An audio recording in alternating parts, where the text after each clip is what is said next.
होते. शालेय अभ्यासक्रम हा रोजगार निर्मितीच्या दृष्टीने पुरेसा आधुनिक आहे का, असा थेट प्रश्न आम्ही विचारला. तेव्हा त्यांनी नेमकं काय उत्तर दिलं पाहूयात.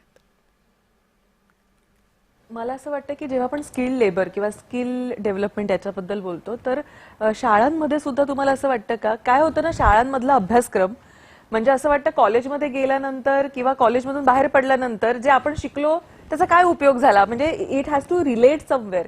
तर तुम्हाला असं वाटतं की आपल्या शिक्षण पद्धतीमध्ये देखील पोर्शन असेल, आपला अभ्यासक्रम असेल, तर त्याच्यामध्ये देखील काही प्रमाणावर आता बदल घडण्याची आवश्यकता आहे, अमेंडमेंट झाली पाहिजे असं तुम्हाला वाटतं का? नाही, आपला म्हणणं बरोबर आहे. ते जी एज्युकेशन पॉलिसी माननीय प्रधानमंत्रीजीने यावेळी न्यू एज्युकेशन पॉलिसी सुरू केली आहे, त्यामध्ये स्किलवर फार भर आहे.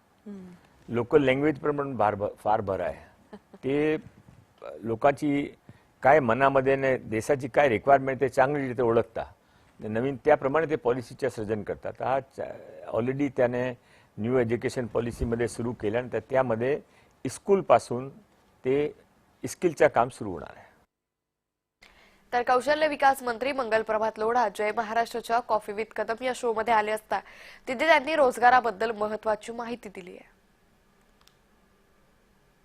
कौशल्य विकासासाठी आता सरकारच्या कोणत्या कोणत्या अशा योजना सुरू आहेत की ज्याच्याबद्दल तुम्हाला बोलावंसं वाटेल आणि खास करून ह्या टेन्युअरमध्ये तुम्ही स्टार्ट केलेत?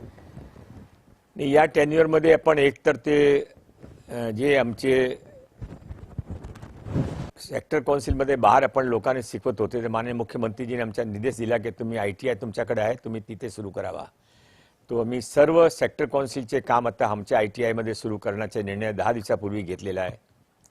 त्याशिवाय आता परवाईच माननीय प्रधानमंत्रीजी हस्ते 75,000 शॉर्ट टर्म कोर्सेसच्या पहिला बॅच आम्हाला सुरू करायचा होता, पण ते माननीय प्रधानमंत्री 75वे वाढदिवसानिमित्त पण आम्हाला 1,03,000 ॲप्लिकेशन आली. आता त्यामध्ये आम्हाला कमी करावं लागेल.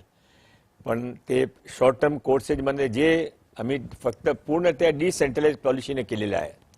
खाली ज्याने जे शिकायचं असेल त्याने ते आम्ही शिक्षण देऊ आणि आम्ही IMCचं गठन केलं. IMC ते चालवणार आहे.